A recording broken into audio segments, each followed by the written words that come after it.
Sir आपने इत्तेहाद किया था, बैच लगाया था नालैन पाक का, आप अगर इत्तेहाद करें तो आपको इजाजत है और आपने कहा जी मैंने पूरी टीम से मशवरा किया है जी मैंने ये इत्तेहाद किया है, हम अगर झंडी लगा लें तो हमारा इत्तेहाद आप क्यों कबूल नहीं करते सर? मैंने ये जो बैज लगाया है ये प्रॉपरली कोई मैंने सरमनी की है कि मैंने कई बंदे इकट्ठे किए हों, सारों ने बैज लगाए हुए हों, फिर हम बैठ के वहां पे लंगर खा रहे हों और एक पूरा प्रॉपर तरीके से जुलूस लेके चले हों। ठीक है, मैं कहता हूं आप रबीउल अव्वल क्या पूरा साल लगा के रखें, लब्बैक या रसूलुल्लाह का बैज लगाएं, कोई हर्ज नहीं, हमें कोई इससे इख्तिलाफ नहीं। जब उसे आप इज्तिमाई शक्ल देते हैं, आप इस मिसाल को समझे, जब भी कोई इबादत इज्तिमाई तौर पर होगी ना वो बिदअत में चली जाएगी। इंडिविजुअल हम कोई बिदअत नहीं कहते हैं। मिसाल के तौर पर आप इशराक के नफिल पढ़ें, 8 पढ़ें, 10 पढ़ें, 12 पढ़ें, लेकिन अगर आप इशराक और चाश की जमात एलानिया करवाना शुरू कर देंगे हम इसे बिदअत कहेंगे। नहमदुहु व नुसल्ली अला रसूलिहिल करीम अम्मा बादु फ़अऊज़ु बिल्लाहि मिनश शैतानिर रजीम बिस्मिल्लाहिर रहमानिर रहीम वकुल जाअल हक़्क़ु व ज़हक़ल बातिल इन्नल बातिल काना ज़हूक़ा आमन्तु बिल्लाहि सदक़ल्लाहुल अज़ीम व सदक़ रसूलुहुन नबियुल करीमुल अमीन। हज़रात ज़ी वक़ार के मीठा मीठा हप अप और कड़वा कड़वा थू थू कि जब अपनी बात आती है तो कोई सी भी बात हो तो वो जनाबे वाला हज़म कर लेता है और जब दूसरों की बात आती है तो फिर फतवे लगाता है। हज़रात ज़ी वक़ार ये जिस वीडियो के अंदर इससे पूछा गया कि जनाब आपने एक मरतबा जो है वो अपने कपड़ों पे रबीउल अव्वल के महीने में नालैन लगाया था, बैच लगाया था, वीडियो देखेंगे जिस वीडियो के अंदर जनाबे वाला ये बैच जो है वो लगा के आए थे। अली भाई पहला सवाल बड़ा क्रिटिकल है और ज़रा ज़ाती नोयत का है, और उसमें यह कि ये जो आज आपने हमारे बरेलवी भाइयों की तरह नालैन शरीफ के नक्श का बैज लगा रखा है, इसकी शरई हैसियत क्या है? वैसे मेरा ख्याल है इससे पहले तो आप लोगों को ये पूछना चाहिए कि आपने कई सालों से ये जो अपने टेबल के ऊपर किताबें सजा रखी हैं इनकी हज़रात ज़ी वक़ार आपने ये वीडियो भी देखी, इसने ये दलील दी कि इसमें तो कोई मज़ाइका नहीं है, ये कोई बिदअत नहीं है। अगर आप इसको बिदअत कहते हैं कि नालैन जो है वो अपने सीने पे लगाया जाए, रसूलुल्लाह सल्लल्लाहु अलैहि वसल्लम के ज़माने में नहीं लगाया गया था, तो इस जनाब ने दलील ये दी कि फिर तो सरकार दो आलम अलैहिस्सलाम के ज़माने में ये किताबें भी नहीं थी, बुखारी मुस्लिम जो किताबें थी ये भी बाद में आई थी, तो ये किताबी शक्ल में जो आपको मवाद मिला हुआ है किताबों का तो वो रसूलुल्लाह के ज़माने में नहीं था। तो कई ऐसी चीज़ें हैं कि जो सरकार के ज़माने में नहीं थी अब हैं, तो इसमें कोई मज़ाइका नहीं है। हज़रात ज़ी वक़ार तो यही बातें हम अक्सर जगह पे कहते हैं कि जो चीज़ें रसूलुल्लाह सल्लल्लाहु अलैहि वसल्लम के ज़माने में नहीं हैं, बाद में बनी हैं, अगर वो कुरान और हदीस से टकराती नहीं है तो इसमें कोई मसला नहीं है। तो फिर इससे कहा गया कि जब आपने वहाँ लगाया था तो वहाँ लगाने की क्या वजह है और बाहर के दूसरों को क्यों रोकते हैं कि वो क्यों लगाते हैं और जुलूसों से आप मना करते हैं? तो इसने कहा कि मैं लगाया था वो मैंने अकेले लगाया था और जो दूसरे लगाते हैं वो लगा के फिर जुलूस निकालते हैं, तो इस वजह से ये मैंने मना किया है। जुलूस के अंदर जो बैज लगाने हैं, नालैन लगाने हैं, ये बिदअत है। हज़रात ज़ी वक़ार समझ नहीं आती कि जो चीज़ है ही नहीं तो फिर वो बंद कमरे में भी बिदअत समझी जाएगी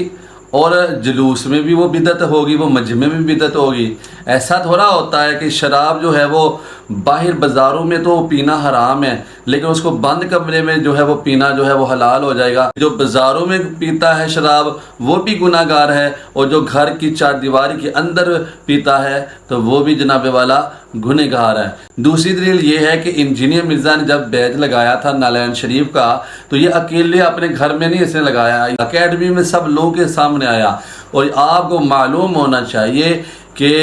अगर 3 बंदों से ज़्यादा किसी भी मजलिस के अंदर 3 बंदे या 3 से ज़्यादा की गैदरिंग हो तो उसको जमात का नाम दिया जाता है। ये सारे आपको पता होना चाहिए, बच्चे को पता है कि जमा का जो सीगा होता है वो कम अज़ कम 3 से इसका जो है वो आगाज़ होता है। हज़रात ज़ी वक़ार ये जनाबे वाला लगा के फिर अकेडमी में जनाब आए और वहाँ पे ये बैठे। होता तो ये कि ये बैज लगाते अपने घर में बैठते, अपने कमरे में बैठते, अपनी अकेडमी में ना आते, लोगों के दरमियान में ना आते। फिर इनका लोगों के दरमियान में आना तो ये इस बात की दलील है कि इन्होंने भी मजमा लगाया हुआ है। हज़रात ज़ी वक़ार दूसरी बात ये है कि सही मुस्लिम की रवायत है کہ میرے آقا علیہ الصلوۃ والسلام نے ارشاد فرمایا، یہ بدعت کی رٹ لگاتے ہیں، ان کو میں بتانا چاہتا ہوں کہ ہر بدعت بری نہیں ہوتی ہے، ہاں وہ بدعت، وہ نیا کام جو شریعت سے ٹکراتا ہے وہ برا ہوتا ہے۔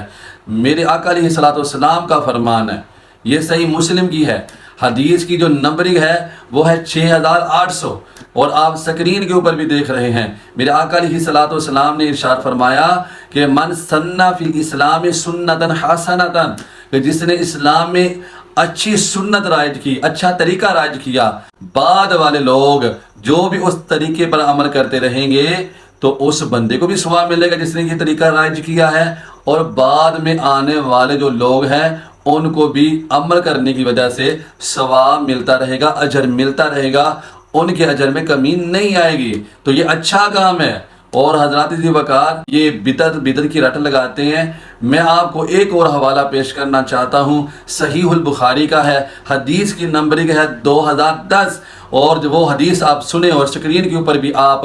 ضرور اس کو دیکھ رہے ہیں کہ وہ حدیث مبارکہ کیا ہے کہ رمضان المبارکہ پیارا مہینہ تھا،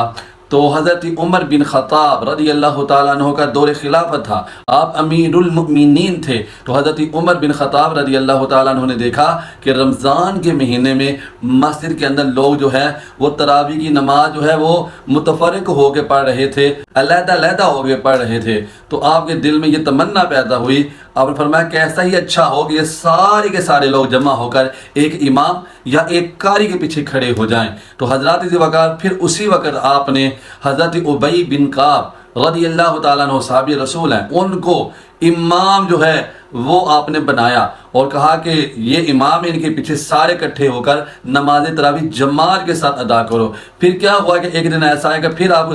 مسجد کے اندر تشریف لائے، اس کو کیا دیکھتے ہیں کہ سب لوگ جو ہے وہ جمع ہو کر وہ نماز تراویح جو ہے وہ جماعت کے ساتھ ادا کر رہے ہیں۔ اس کے بعد سنیے گا حضرت عمر رضی اللہ تعالیٰ عنہ کا جملہ، قال عمر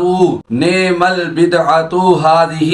یہ ان کا جماعت کے ساتھ نماز تراویح ادا کرنا یہ کتنی اچھی بدعت ہے، کتنا اچھا طریقہ ہے۔ حضرات ذی وقار یہی ہم کہنا چاہتے ہیں لوگوں کو کہ جو چیز اگرچہ سرکار دو عالم کے زمانے میں ان کا وہ انداز نہیں تھا، حالانکہ اصل پیچھے موجود ہوتی ہے، دلیل ضرور موجود ہوتی ہے، انداز ضرور بدل جاتے ہیں۔ جس طرح سرکار دو عالم علیہ الصلوۃ والسلام کے زمانے کے اندر جو ہے صحابہ کا محفل کرنا بھی ثابت ہے، جلوس نکالنا بھی اہل مدینہ والوں کا وہ بھی ثابت ہے، لیکن جس طرح زمانہ بدلتا ہے